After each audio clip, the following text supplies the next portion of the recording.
Assalamu alaikum wa rahmatullahi wa barakatuh. I am Sir Dr. Kashif Nawaz. مونږ په شجر نسب کې روان یو چې د هغه شجر نسب د حضرت ابراهیم علیه السلام پورې رسول یو چې په هغه کې د حضرت ابراهیم علیه السلام بعضی اولاد بیان شو. نن چې کوم زموږ لیکچر دی هغه هاجره علیه السلام اولاد یعنی د حضرت محمد صلی الله علیه وسلم چې په کم نسب کې انتخاب شوی. قطوره، هجون، ساره علیه السلام دا حصہ بیان شو. نن چې کوم زموږ لیکچر دی هغه حضرت هاجره او د حضرت ابراهیم علیه السلام چې کله خپلو کې نکاح وتړه د هغې نه پیدا شو حضرت اسماعیل علیه السلام. بیا د حضرت اسماعیل علیه السلام چې کوم دی 12 زامنو چې په هغې کې د حضرت محمد صلی الله علیه وسلم انتخاب په قیدار کې شوی د قیدار په قبیله کې.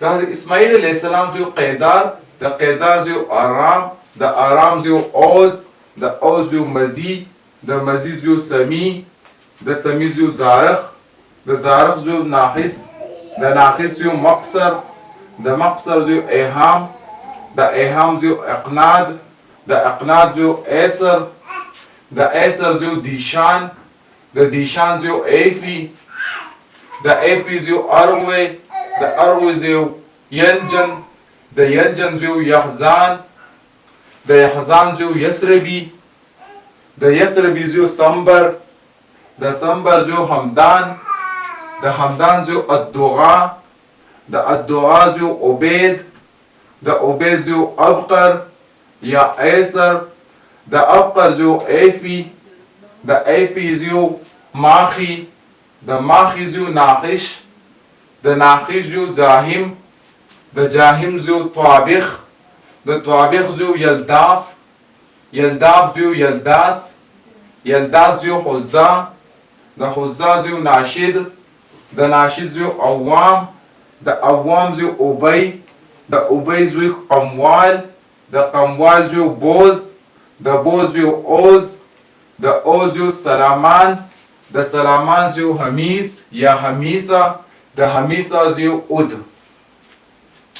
تاریخدار مورخین لیکي چې د حضرت اسماعیل علیه السلام نه واخله تر حضرت عدنان پورې چې کوم دی مورخین لیکي چې مختلف قسمه کې د دې نومونو کې اختلاف شته، خو دا تاریخ صفا راغلی دی چې حضرت عدنان چې کوم دی دا د چا په نسل کې دا د حضرت اسماعیل علیه السلام کې یعنی مکمل په دې کې هیڅ شک و شبهه نشته دی چې حضرت اسماعیل علیه السلام په اولاد کې عدنان دی. نو د اسماعیل علیه السلام او د عدنان ترمنځ اختلاف ساتي چې په نومونو کې بعضې اختلاف ساتي. ښه د عدنان چې کوم اولادو معاد، اک، دیت، عدین او ابی. بیا د معاد په اولاد کې د حضرت محمد صلی الله علیه وسلم انتخاب شوی دی. د معاد 2 زامنو، یو قزا بل و نزا. تاریخ عدنان زوی معاد او بیا د معاد 2 زامنو، یو قزا او بل و نزا. بعضې تاریخ دا هم راغلی چې قزا چې کوم دی دا د کهلان په نسل کې دی. د قزا چې کوم دی یو بنو عنزه زوی بنو قلب، جهینا او بل دا د چا اولادو؟ دا د قزا او قزا د معاد زوی او معاد د عدنان زوی. بل د زوی نزار، د نزار نه چې کوم دی بې 4 زامن پیدا شوي دي، یو دی ربیه، بل و مزر، بل و انمار او بل و ایاد. تاریخ لیکي چې انمار هم چې کوم دی بعضې تاریخ راغسي چې دا انمار هم دا د کهلان په نسل کې دی. مزر چې کوم اولاد او په وړاندې حصه کې بیان شي راتلونکي حصه کې یعنی حضرت محمد صلی الله علیه وسلم انتخاب چې کوم دی د مزر په نسل کې شوی دی. بل د نزار زوی ربیه، د ربیه 2 زامن و، یو اسد بل و زبیغه. د اسد زوی جدیله او بل و انزه. د جدیله زوی دومی، د دومی زوی ابس او د ابس بیا 2 زامن و، یو عبدالقیس او بل و حمب. د حمب زوی فاسط او د فاسط بیا 2 زامن و، یو انمر او بل و وعیل. د وعیل چې کوم دی بیا 3 زامن و، یو انس بل و طالب او بل و بکر. په عربو کې چې کوم دی دا 2 خاندان انتهایی چې کوم دی معزز خاندان او ډېر بهادر دي، بس کل مدام په خاندان کې. او تاریخ لیکي چې د عدنان په نسل کې پیلنی چې کوم دی بادشاه دی راغلی و، حکمران څوک راغلی؟ کلیب پکې راغلی. کلیب باندې او تاریخ لیکي چې د عدنان په نسل کې چې کوم د پیلنې حکمران دی دینه مخکې چې کوم دی د ملک نسل یعنی نوم بچا نه پیژندو چې بادشاه څه ته وایي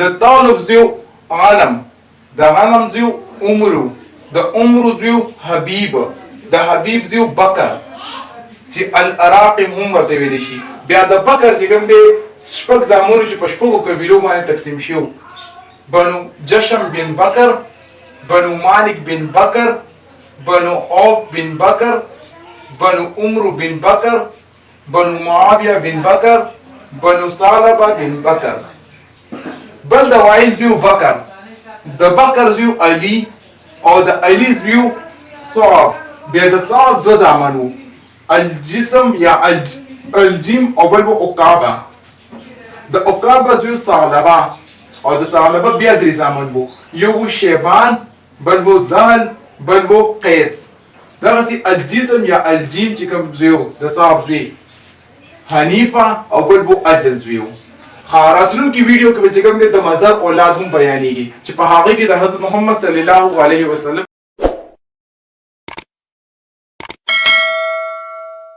حصہ نمبر 10 ضرور وګورئ.